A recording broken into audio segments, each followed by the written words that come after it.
nanti adanya industri.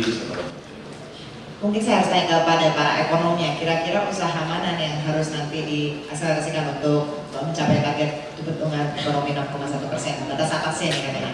Iya, ya memang tadi kalau kita dari sudut sektoralnya bisa seperti itu. Jadi kita fokus ke beberapa industri ya yang bisa atau masih memiliki potensi untuk bisa mengakselerasi pertumbuhannya. Tapi kalau yang kita lihat secara lebih luas lagi sebenarnya ada 3 hal ya yang bisa dilakukan itu untuk bisa meningkatkan pertumbuhan sampai target tadi 5,6 atau batas atasnya 6,1 itu. Yang pertama adalah yang terkait dengan ini peningkatan kualitas sumber daya manusia atau pekerja, dan yang kemudian bisa meningkatkan produktivitas produktivitasnya ini. Nah ini misalnya ada beberapa kajian yang menyatakan kalau misalnya kita bisa, dan sekarang kan hampir 60% pendidikan pekerja kita itu adalah di bawah SMP, SD dan SMP lah sekitar situ. Nah kalau misalnya kita ada peningkatan kualitasnya itu menjadi lebih baik lagi, itu akan bisa mendorong pertumbuhan ekonominya.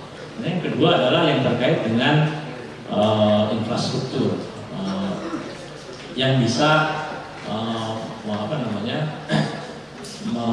meningkatkan konektivitas daripada wilayah yang ada di kita ini. Nah, jadi kalau misalnya pembangunan infrastruktur yang kemudian bisa meningkatkan konektivitas antara wilayah yang ada di Indonesia, itu juga bisa meningkatkan pertumbuhan ekonomi kita. Dan yang ketiga adalah yang terkait atau agak overlap dengan itu adalah logistik. Jadi bagaimana kita bisa meningkatkan efisiensi. 17% jenis usaha dan perusahaan itu ada di pedagang besar dan eceran. Berikutnya yang kedua adalah penyedia akomodasi dan penyedia makanan minuman 16,72%, dan diikuti oleh industri pengolahan. Jadi kalau misalnya ada data tambahan gitu ya dari BPS terkait dengan bagaimana kontribusi ketiga sektor ini terhadap pembentukan PDB, saya rasa itu akan sangat membantu ya untuk bisa sektor mana yang bisa berkontribusi terhadap pertumbuhan ekonomi 5,6 atau 6,1% tahun depan. Karena begini, program-program pemerintah yang berjalan sekarang, infrastruktur memang ada spillover, ada efek langsung, tapi ada juga efek jangka menengah, ada efek jangka panjang. Sementara target pertumbuhan ekonomi yang kemarin dibuka oleh Presiden dalam Musrenbangnas adalah tahun depan.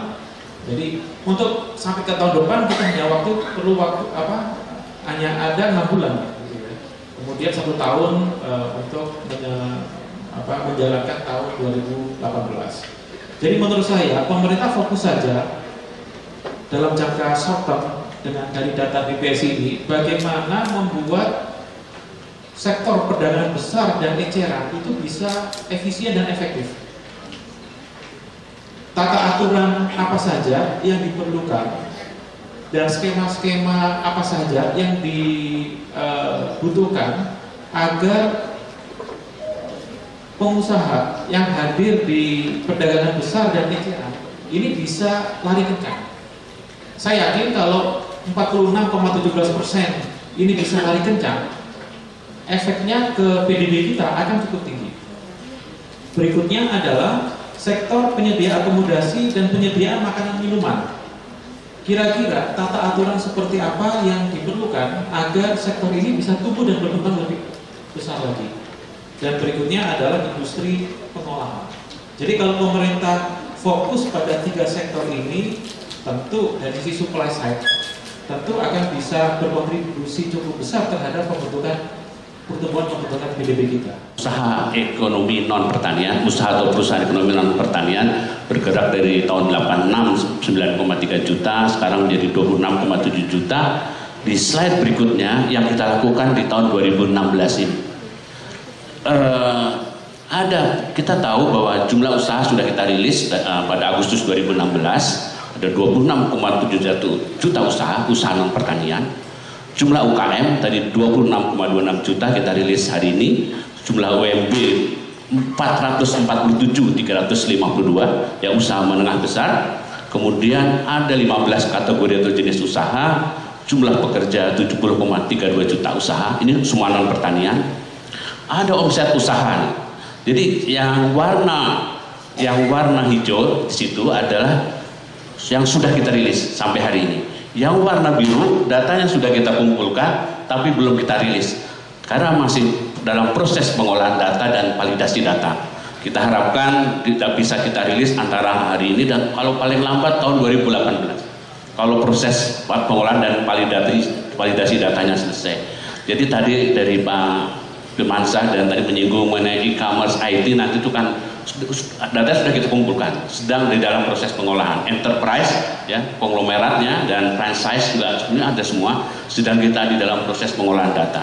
Nah kemudian permasalahan usaha ya, daya saing usaha, investasi, baru itu yang nanti kita kumpulkan di Agustus September. Jadi belum ada datanya. Tapi yang 1 sampai 7 database-nya sudah ada, sedang dalam proses. Di slide berikutnya antara SE tahun 2006, kondisi 2006 dan 2016. Secara struktural hampir tidak terjadi perbedaan, tetapi terjadi pergeseran-pergeseran. Tadi yang sudah disinggung oleh Bapak Ibu sekalian bahwa memang ketiga sektor itu yang utama, tetapi juga berkembang berbagai macam sektor dari segi jumlahnya, dan bervariasi. Kemudian slide berikutnya. Kalau kita lihat terjadi yang memang terjadi lompatan usaha menengah besar yang ya dari sekitar 167.000 usaha menengah besar menjadi 457.000 dalam waktu 10 tahun terakhir ini. Sehingga artinya besaran daripada aktivitas ekonomi yang besar juga luar biasa, sementara yang usaha mikro hanya bertambah dari 22 ke 26 juta. Saya kira kemudian juga tadi Pak Darmin menyinggung bagaimana usaha yang bertempat tinggalnya khusus maupun tidak khusus ini juga ini tadi saya kira terkait dengan usaha mikro kecil tadi. Saya kira itu beberapa gambaran daripada melengkapi yang sudah ada. Jadi kita lihat tadi dari data-data yang dijabarkan begitu dari sensus ekonomi 2016 ini, kira-kira terobosan apa yang bisa dilakukan dari kalangan usaha untuk meningkatkan daya saing? Kalau kita tadi bicara ancamannya sudah bukan antar negara lagi, tapi dengan teknologi nanti daya saingnya. Kira-kira terobosannya apa dari kalangan? Mengenai daya saing berarti kan bicara mengenai kemudahan. Bagaimana simplicity, bagaimana suatu relaksasi dapat ditumbuh kembangkan dalam suatu proses perdagangan ataupun proses ekonomi. Yang kedua adalah kalau kita bicara daya saing berarti kita bicara mengenai tata kelola. Karena tata kelola ini merupakan bagian daripada substansi. Kemarin juga Pak Presiden Ibu Sri Mulyani mengatakan ada 3 prioritas: infrastruktur, kemudian bagaimana investasi didatangkan, dan juga bagaimana integrasi antara pusat dan daerah. Ini bicara mengenai tata kelola. Artinya kalau kita bicara mengenai daya saing, 2 hal ini kita nggak bisa hilangkan atau kita nggak bisa kesampingkan. Bahkan kita harus fokus kepada 2 hal ini, bagaimana simplicity dan bagaimana juga tata kelola. Kita ketahui bahwa kelemahan yang terjadi saat ini justru di dalam tata kelola ini yang tidak maksimal memberikan impact.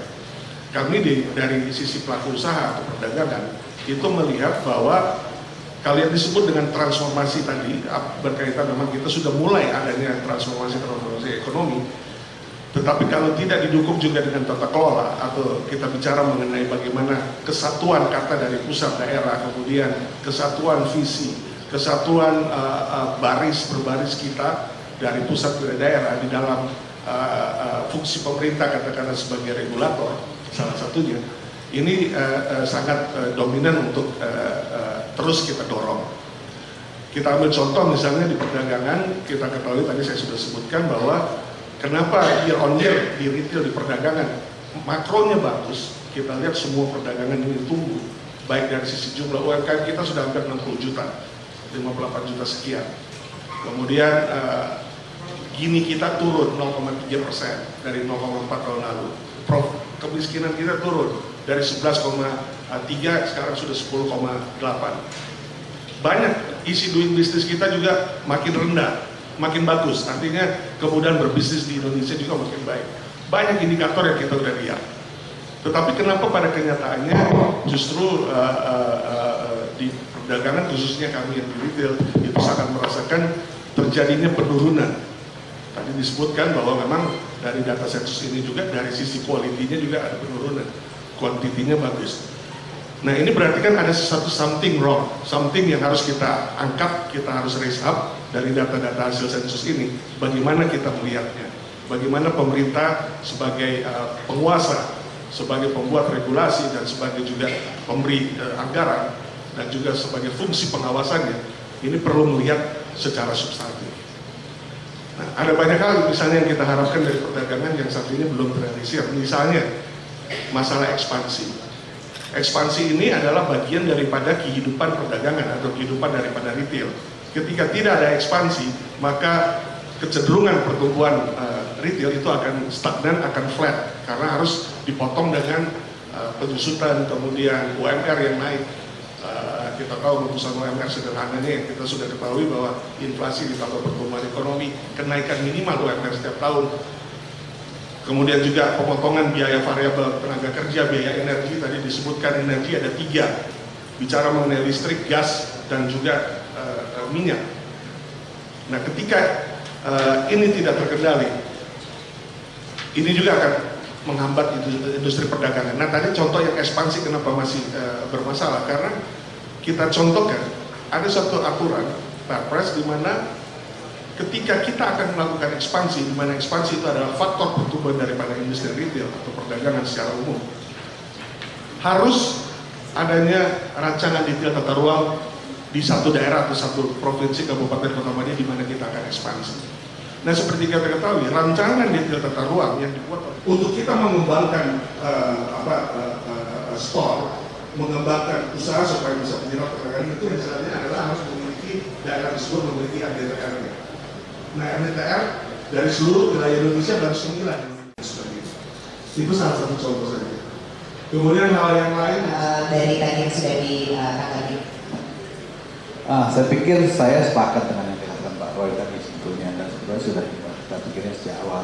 Kalau kita lihat dari awal, konsep awalnya memang semuanya itu memang supaya kita meningkatkan daya saing, tata kelola yang baik, regulasinya harus semakin baik, dan termasuk juga adalah peningkatan kapasitas SDM. Itu yang kita tingkatkan. Makanya kalau Bapak Ibu lihat di dalam RPJM-nya pemerintah 2015-2019 itu ada 3 dimensi pembangunan. Yang pertama itu peningkatan kualitas dan manusia, yang kedua itu tadi sektor unggulan yang maksudnya industri, pertanian, pariwisata dan lain-lain, dan yang terakhir itu adalah untuk pemerataan segala macam, dan semua harus dimulai dari yang baik. Kalau Bapak Ibu lihat itu sebetulnya adanya paket kebijakan yang sudah sampai sekarang 13 itu tujuannya rata sama untuk perbaiki, dan kita mencoba sekarang mengurangi regulasi yang sedemikian banyak Bapak Ibu. Sebenarnya dari 42.000 kita coba mengurangi itu salah satu supaya kita bisa mengelola itu secara lebih baik. Orang tidak semuanya menjadi jangan, tapi orang itu harus dilepaskan supaya retail pun bisa berkembang baik. Pak Roy kira-kira seperti itu. Jadi sebetulnya itu memang asosiasi industri alat mobil dan motor. Saya sebetulnya ingin mendapatkan dasar daripada data ini. Sebetulnya dikatakan di sini kan kategori perdagangan besar dan eceran, reparasi mobil dan sepeda motor. Kebetulan saya di bidang sana, dan kita sebetulnya punya industri masuk ke pengolahan. Nah, dasar pemisahan ini apa sih? Apakah berdasarkan KBLI?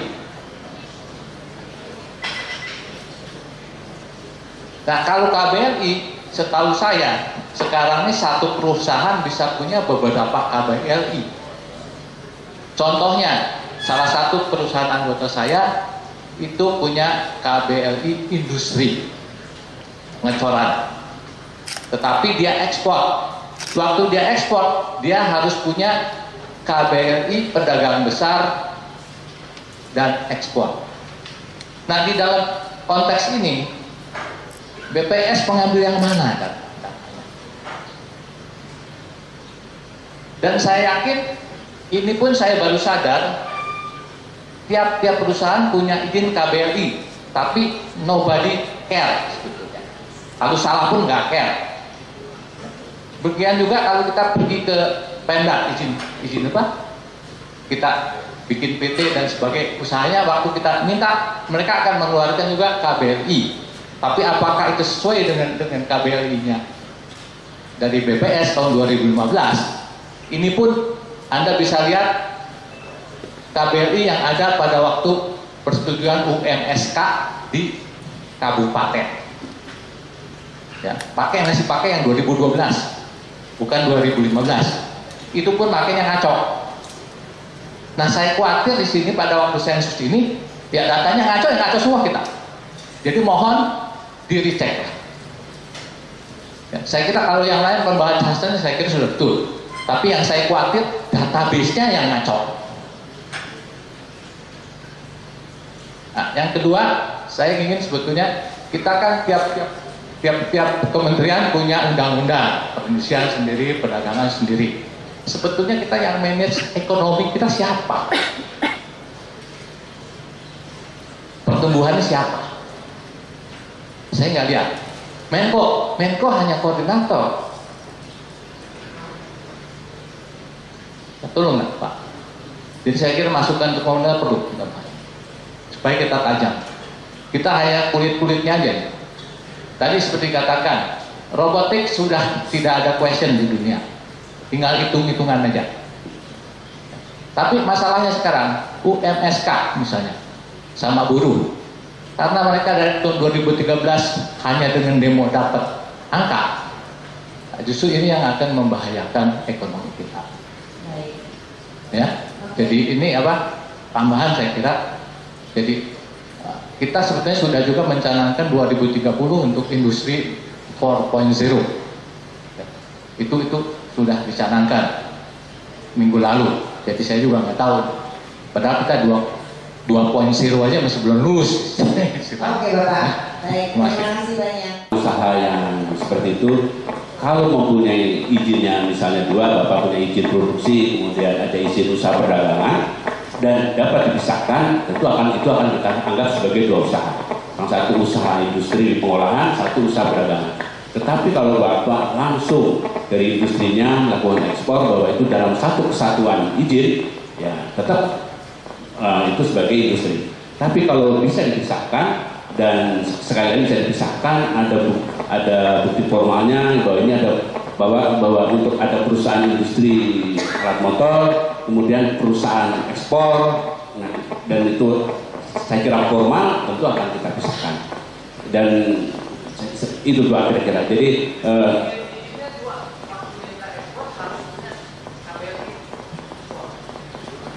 iya Pak.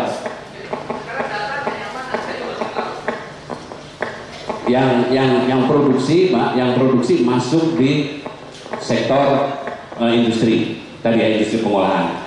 Kalau Bapak langsung jual sendiri, tapi kalau itu nanti bisa melalui kegiatan, melalui usaha perdagangan, ya apakah tadi usaha di sini usaha perdagangan besar, itu kita cakup juga di sana Pak, aktivitas perdagangan.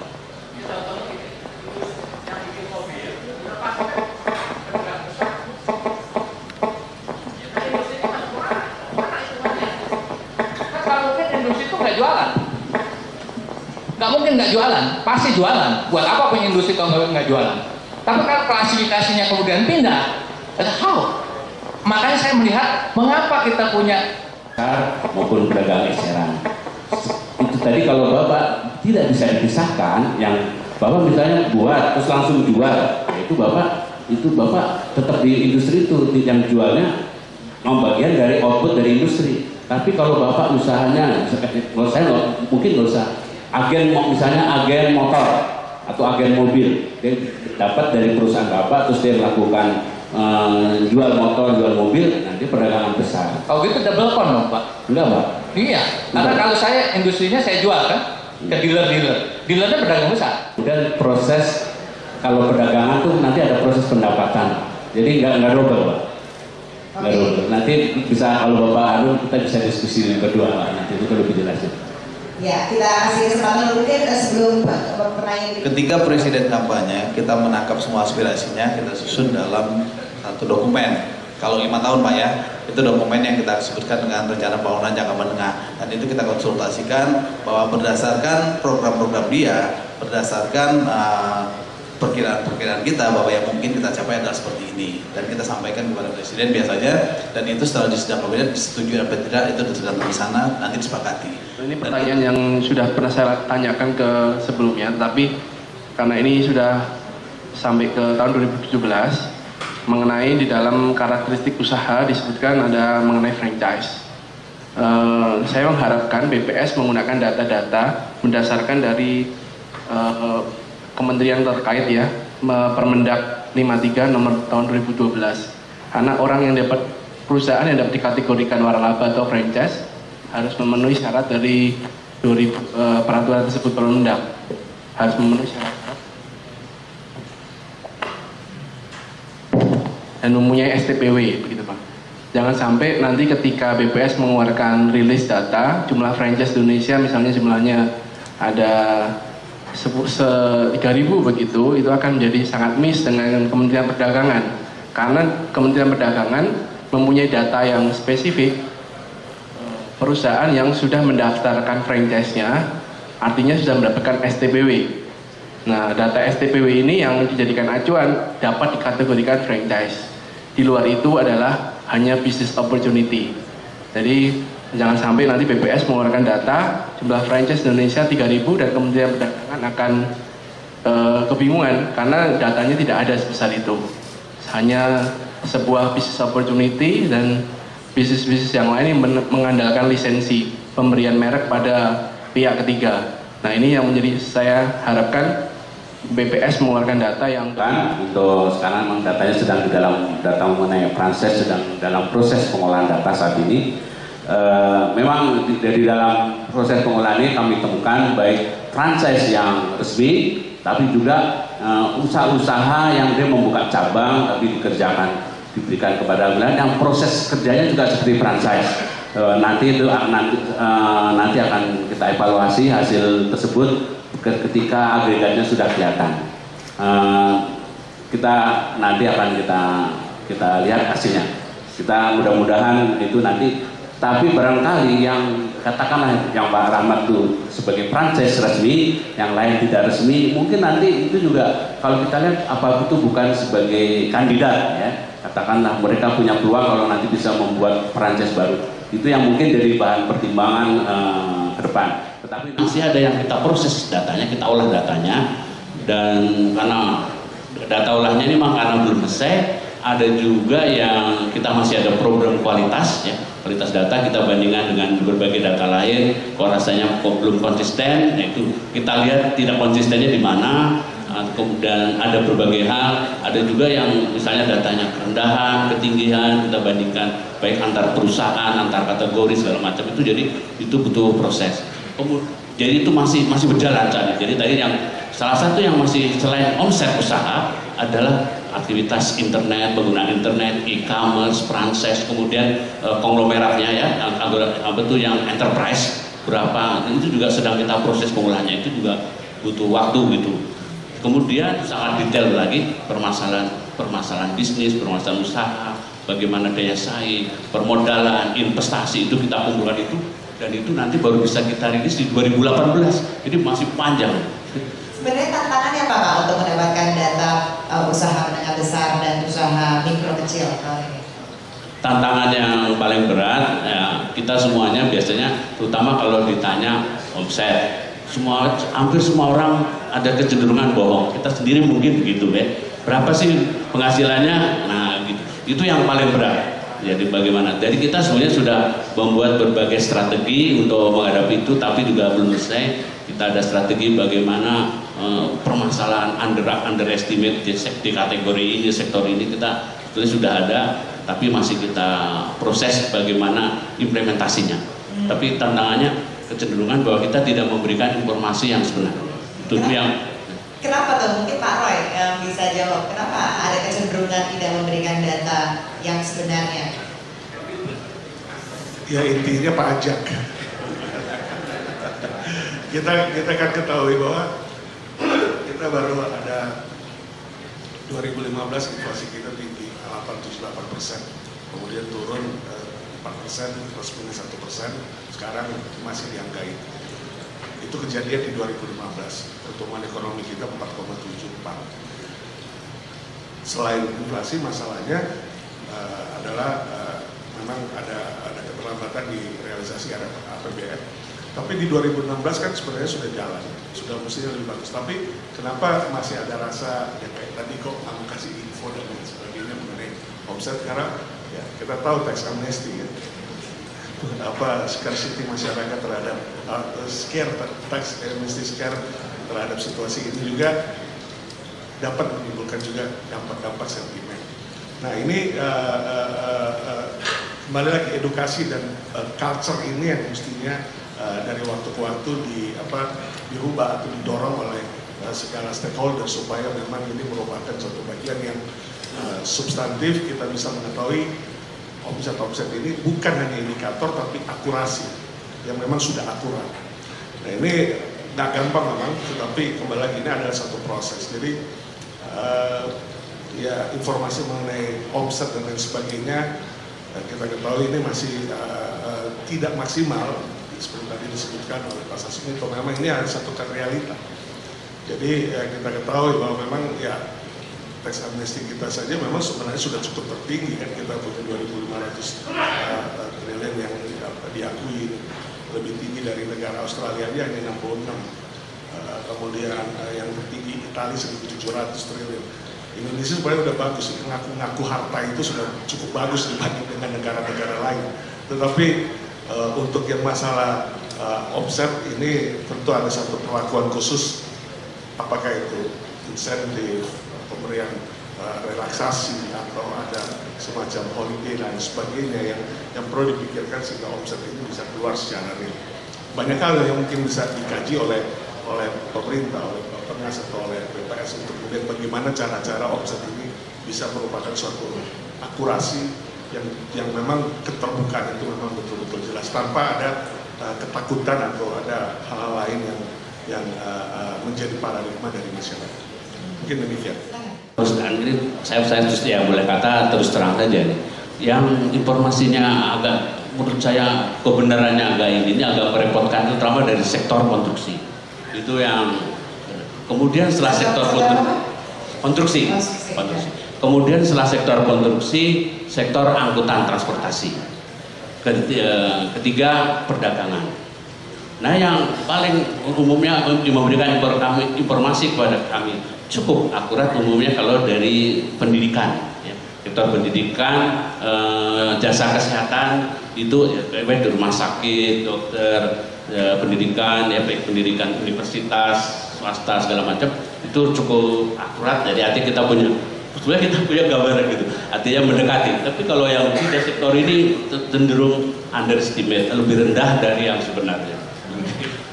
Mungkin dari Pak Firmansyah atau saya kira tadi itu dijelaskan oleh Pak Roy itu. Selain pajak ada alasannya? Apa namanya kan perusahaan-perusahaan kita ya katanya punya 3 buku kan, ada buku untuk internal yaitu mencerminkan keadaan yang relatif yang sebenarnya, ada pajak gitu, ada untuk bank. Jadi nanti BPS nanti mungkin tergantung kalau misalnya dianggap BPS ini mau dikait-kain sensusnya itu dengan pajak, ya yang dilaporkan yang buku yang pajak itu yang biasanya jauh lebih rendah gitu kan dari yang sebenarnya. Kalau misalnya nanti dikaitkan dengan kredit misalnya, mungkin nanti buku yang buat bank itu yang dilaporkan. Jadi memang saya kira ini ada masih mungkin ya culture dari dikatakan bagian dari culture yang belum ada semacam trust lah. Nah, jadi memang usaha BPS mungkin selain mensensus juga itu meyakinkan gitu ya bahwa ini merupakan tidak akan dikait-kaitkan dengan secara langsung, tapi mungkin dengan pajak tetapi memang usaha untuk mengetahui bagaimana sebenarnya ekonomi kita ini. Saya kira hanya moral hazard ya, tapi juga aspek kompetensi. Karena saya menemukan, saya sering melakukan penelitian di sektor UMKM dan kompetensi pencatatan mereka itu harus kita akui masih sangat rendah. Mengandalkan memori, jadi terutama memori dari owner terkait dengan kulaannya berapa, yang laku berapa bulan lalu, itu pencatatannya memang tidak rapi. Jadi kalau saya masih positive thinking ya, mungkin jangan-jangan justru itu,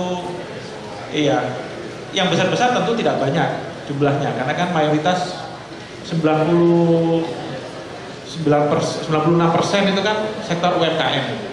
Jadi menurut saya kendala yang dihadapi oleh teman-teman BPS justru berhadapan dengan crowd yang cukup besar itu. Dan nature dari bisnis mereka memang berdasarkan memori. Pun kalau mencatat ya mencatat ala kadarnya. Jadi menurut saya juga ada aspek itu ya. Pun kalau misalnya tadi ada beberapa pengusaha besar, menurut saya jumlahnya tidak terlalu signifikan dibandingkan dengan jumlah sektor usaha mikro kecil yang jumlahnya cukup besar. Jadi ya tadi saya meneruskan Pak Fadil, ya kita harus bersama-sama untuk meningkatkan kompetensi pengelola dari usaha di tanah air. Saya memberi penjelasan untuk yang pelaksanaan di tahun 2017 ini, lebih baik bahwa intinya bahwa itu seperti kata Pak Fadil tadi, tidak kita kaitkan dengan pajak. Kemudian ya kalau ini kita ingat, misalnya Pak Ahok ya pernah mau ngumpetin apa juga, nanti bakal dengan zaman yang sekarang transparan akan kelihatan juga. Jadi tentunya mengumpet itu juga tentunya akhirnya nggak bermanfaat juga. Seperti tadi kami sampaikan, kami sudah punya indikasi-indikasi di mana yang kerendahan, sulit kita penyandakan. Kemudian itu yang kami harapkan, sehingga kami harapkan kepada bapak-bapak ibu, teman-teman pengusaha di sini, kiranya nanti dalam pengumpulan data yang dilakukan di Agustus September 2017 dapat diinformasikan kondisi perusahaan bapak ibu sebenarnya. Kami tanyakan dari mulai permasalahan bisnis sampai aktivitas bisnis. Karena kalau nanti itu kan kita akan sampaikan kepada publik dalam bentuk agregat. Kita tidak akan menginformasikan individual usaha. Bahkan kalau mau dibuat agregat, kalau jumlahnya hanya 3 usaha di Indonesia ini tidak kita munculkan. Kalau lebih dari itu baru kita munculkan. Sehingga kita sama sekali kita berusaha menjaga rahasia individual usaha. Kemudian juga tadi saya tambahkan juga yang disampaikan waktu evaluasi oleh Pak Firmansyah terkait bahwa dari 3 sektor yang terbesar yang usahanya paling banyak ini, saya kira apa yang dilakukan pemerintah sekarang misalnya dengan mendorong pariwisata dan ekonomi kreatif, saya kira itu juga jalan yang saya kira mungkin tepat, karena aktivitas pariwisata dan ekonomi kreatif, apalagi meningkatkan pemesanan wisatawan mancanegara, itu akan mendorong sektor makanan, sektor akomodasi, kemudian juga ekonomi kreatif juga nanti akan mendorong sektor, meningkatkan sektor perdagangan. Jadi saya kira itu udah apa yang ditempuh oleh pemerintah dengan berusaha kedua aktivitas ini, ekonomi kreatif dan pariwisata sebagai leverage, itu salah satu strategi yang saya kira juga tepat. Mungkin masih dikombinasikan dengan berbagai strategi-strategi yang lain. Terima kasih. Saya terus terang, kami di Bappenas itu merang semua kebijakan, itu dasarnya data. Datanya paling banyak sesuai dengan undang-undang, datanya adalah data dari BPS. Jadi kami mengharapkan sebetulnya dengan adanya sensus ini kami bisa dapat, kami mengharap malah sampai data raw-nya, karena biasanya kami punya model-model itu yang bisa masuk ke dalam data raw-nya. Jadi kalau kita punya seperti itu, nanti pasti kita bisa menyempurnakan apa yang kita rencanakan di depan, karena dasarnya adalah sekali lagi saya katakan datanya sebagian besar mayoritasnya itu dari BPS. Jadi kita harapkan ini bisa akurat dan kita bisa dapatkan, karena kita punya prinsip kan ya sama dengan prinsipnya BPS pasti, garbage in dan garbage out. Kalau yang kita dapatkan datanya sampah, hasil kebijakan yang kita susun, hasil pembangunan yang kita rancang, kita pasti sebenarnya jauh dari harapan. Boleh saya nambah sedikit tadi tentang PDB, tadi saya lupa supaya sempurna. Pak Adi tadi sebetulnya setelah pemerintah menetapkan angka PDB, sebetulnya itu kita diskusikan dengan DPR dan saya nanti keputusan. Jadi itu sekali lagi saya harapannya Ya itu Pak, tadi kalau bisa disampaikan juga mengenai kenapa sebenarnya data itu tidak akurat karena ada yang enggan, itu sebenarnya juga salah satunya adalah karena kepastian hukumnya nggak jelas juga. Kan kita perlu menegakkan itu, dan tidak ada, kalau setahu saya tidak ada kewajiban daripada, tidak ada sanksi daripada, ada sanksi tapi tidak diterapkan. Jadi penegakan sanksi ini saya pikir bisa juga diterapkan, walaupun itu bisa membuat orang lain malah takutan. Tapi ya kita mau lebih transparan dari swastanya, dari pihak penguasa yang memberikan yang tapi dari kita pun sebetulnya ada sanksi apabila itu tidak. Jadi itu mungkin, dan itu mungkin bisa diperbarui lewat perbaikan undang-undang statistik Pak Kecuk ya.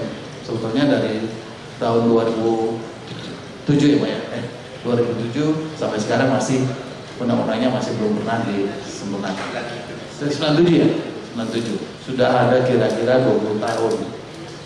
Jadi mungkin berseiring dengan dinamika perubahan itu mungkin perlu juga disampaikan.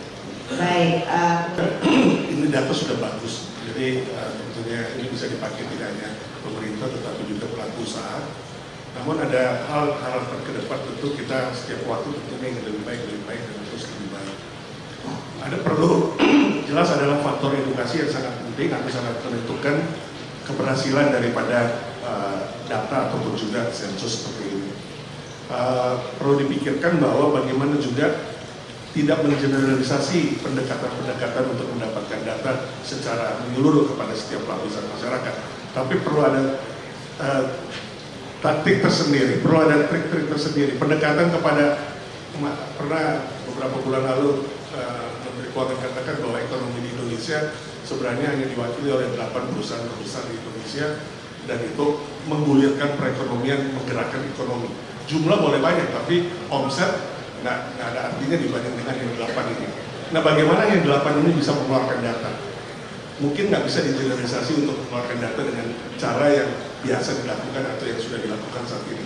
Mungkin mohon maaf, untuk mendapatkan data dari 8 konglomerasi ini perlu naik jet bersama untuk ngomong-ngomong, untuk bicara-bicara dan sebagainya, sehingga memberikan trust terhadap sensus yang akan dilakukan ini. BPS sebagai lembaga yang dapat dipercaya, memang lembaga yang langsung dari di bawah presiden dan sebagainya, sehingga ini menimbulkan edukasi ini yang mungkin modelnya mesti dipikirkan supaya lebih terbuka mengenai target omset dan lain sebagainya.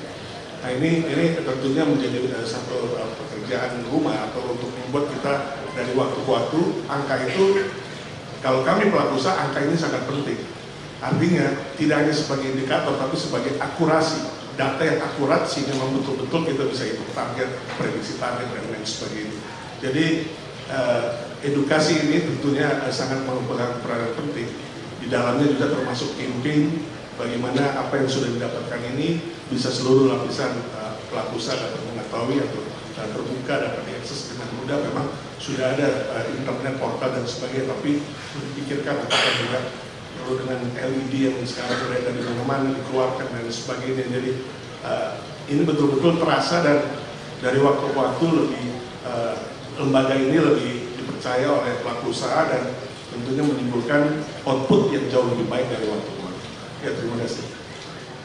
Untuk melihat bahwa sensus ini sangat penting, ya sangat strategis, karena kita bisa membandingkan dari waktu ke waktu perubahan, perkembangan dan transformasi ekonomi kita ini berjalan. Kemudian juga kita bisa mengantisipasi ke depan dengan data-data yang kita miliki secara time series ini, dan kita bisa menilai bahwa apakah transformasi atau perkembangan perekonomian yang sedang berjalan ini sesuai dengan desain kebijakan ya daripada pemerintah yang memang bertugas untuk itu. Jadi saya kira kita bisa melakukan banyak hal ya dengan bersedianya data-data ini, selain tentunya sebagai pelaku usaha dan yang hak emisi dan sebagainya. Jadi saya kira keberhasilan dari sensus ini yang masih belum selesai ini memang menjadi sangat penting ya, dan saya kira tadi kualitas selain dan akurasi data itu menjadi menjadi suatu hal yang sangat penting untuk kita miliki ya. Oleh karena itu saya kira ini memerlukan partisipasi dan keterbukaan dari semua pihak ya, baik dari dunia usaha, asosiasi pelaku usaha, dan juga dari dari BPS sendiri sebagai penyelenggara sensus. Jadi saya mengharapkan bahwa ini berhasil, mudah-mudahan kira di bawah komando teman sahabat baik saya ini Pak Samsinto ini bisa dilakukan dengan baik. Terima kasih. Iya, pertama saya ucapkan selamat ya kepada BPS yang telah berhasil menyelenggarakan sensus ekonomi 2016, karena bukan pekerjaan yang sederhana, apalagi di tengah-tengah pemangkasan anggaran yang cukup signifikan, dan entoh itu bisa dilakukan secara baik. Jadi selamat kepada teman-teman baik di tingkat pelaksana, di tingkat persiapan, di tingkat scrutinize data, dan level yang lebih tinggi termasuk kepala BPS. Kemudian karena saya backgroundnya pendidik, mungkin harapan saya BPS bisa menjadi garda terdepan untuk semacam gerakan cinta data, karena terutama untuk generasi muda di tengah-tengah sumpah serapah, fitnah, hoax di media sosial, saya kok khawatir generasi muda yang sedang terbentuk sekarang 15-20 tahun lagi mereka akan menggantikan kita. Dan ketika situasi di mana mereka dibesarkan penuh dengan sumpah serapah tanpa data, saya kok khawatir tentang wajah Indonesia 15-20 tahun ke depannya. Dan undang-undang statistik meletakkan BPS sebagai aktor sentral dari tidak hanya pengumpulan, kemudian collecting data, tetapi hal yang lebih penting adalah pembentukan karakter masyarakat kita yang harus bergerak menjadi lebih objektif. Semua harus berbasis dengan data. Kalau semua berbasis dengan data, saya kok yakin sumpah serapah, fitnah, hoax di media sosial itu bisa berkurang, karena semuanya underlying-nya jelas. Nah, memang sekarang ini underlying-nya tidak jelas, sehingga masing-masing orang bebas menginterpretasikan, tidak ada fundamental yang disepakati. Jadi harapan saya tidak hanya terkait dengan sensus ekonomi ini saja, tetapi BPS bisa mengambil peran yang jauh lebih strategis, yaitu pembentukan karakter masyarakat Indonesia, terutama generasi muda sekarang. Saya rasa itu dari saya. Terima kasih. Terima kasih. Dan semoga data dari SPB 2015 bisa menjadi basis bagi kebijakan pemerintah ke depannya, dan juga mengingatkan kepada para pengusaha yang hadir di sini untuk mengajak pengusaha lain agar menerima petugas BPS dan mau didata dalam pendataan usaha menengah besar dan usaha mikro kecil Agustus September 2017. Jadi nggak ada yang perlu ditakutin ya, harus jujur aja gitu Pak. Jangan buku yang berpajak yang dikasih nanti. Terima kasih banyak. Acara saya kembalikan ke MC. Bapak Ibu yang kami hormati, demikianlah tadi paparan serta diskusi yang sangat detail dan menarik dari seluruh narasumber.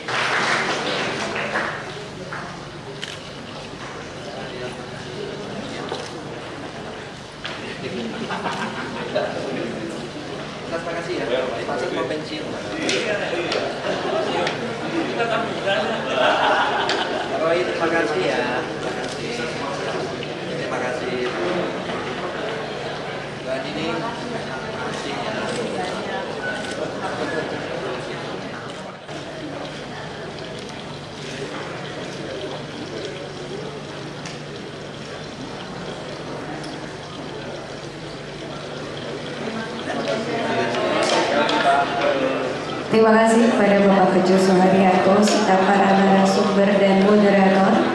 Kami persilakan untuk menempati tempat duduk semula.